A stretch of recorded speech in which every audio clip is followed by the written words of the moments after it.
Chief minister Telangana Revanth Reddy की जानिब से साबिक वज़ीर आला के चंद्रशेखर राव के खिलाफ नाजिबा कलिमात का इजहार करने की शदीद मजम्मत करते हुए हल्का असम्बली गजवेल के बीआरएस पार्टी उमूर इंचार्ज साबिक सदर जंगलात कॉरपोरेशन वी प्रताप रेड्डी ने आज जिला सिद्दीपेट के गजवेल टाउन में मुनक़िदा प्रेस कॉन्फ्रेंस में वज़ीर आला से फौरी नाजिबा अल्फाज को वापस लेने और KCR और रियासत के अवाम से गैर मशरूत माज़रत खाई करने का मुतालबा किया।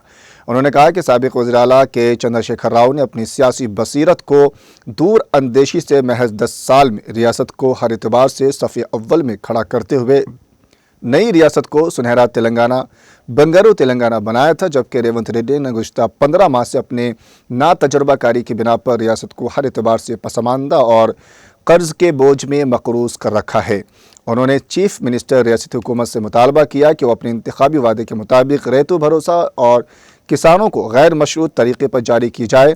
फौत होने वाले किसानों को सियासी वाबस्तगी से बालातर होकर रेतु बीमा फराहम किया जाए। मिस्टर प्रताप रेड्डी ने हुकूमत की जानिब से किए गए तबकावारी असास वाले ख़ानदानी सर्वे ला हासिल करार देकर कहा कि कांग्रेस पार्टी से वाबस्ता अरकान काउंसिल एक खुल्लम खुल्ला सर्वे की मुखालिफत की है, जो कि हुकूमत की नाकामी को अया करती है।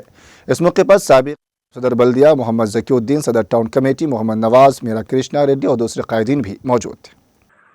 సీతారాముల ఎత్తిపోతల అదేవిధంగా భీమా నెట్టంపాడు కోయల్ సాగర్ ఇట్లా దాదాపుగా 11 ప్రాజెక్టు నిర్మాణం చేసి 21 పంపు స్టేషన్లు పెట్టి ఈ రాష్ట్రంలో 3.5 లక్షల మెట్రిక్ టన్నులు అంటే అంత దిగుబడి వచ్చే విధంగా భారతదేశంలో పంజాబ్ను తలదన్న విధంగా పక్కన ఉన్నటువంటి ఆంధ్రప్రదేశ్ తలదన్న విధంగా భారతదేశంలోనే నంబర్ 1 అంటే అంత ఈల్డింగ్ వచ్చే విధంగా అంత ప్యాడీ వచ్చే విధంగా గవర్నమెంట్ కేసీఆర్ గారు చేసింది.